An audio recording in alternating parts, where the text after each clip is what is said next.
bird nest and variations. Alright, so you're going to split the fabric apart and you're going to invert and hook the feet on the inside. Okay, let's see that one more time.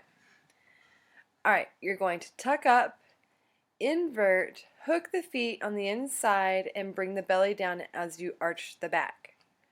To come up, engage the belly back, hollow body, tuck out. Alright, here's a variation here. You can do one leg.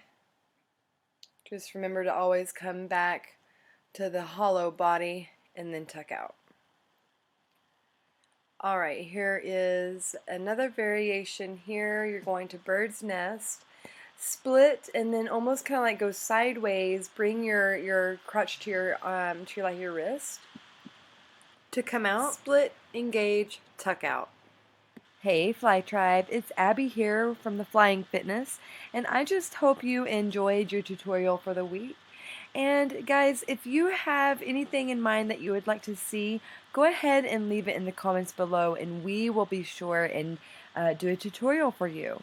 And if you have yet to subscribe to our channel, go ahead and ring that bell to be the first to know when we post a new tutorial.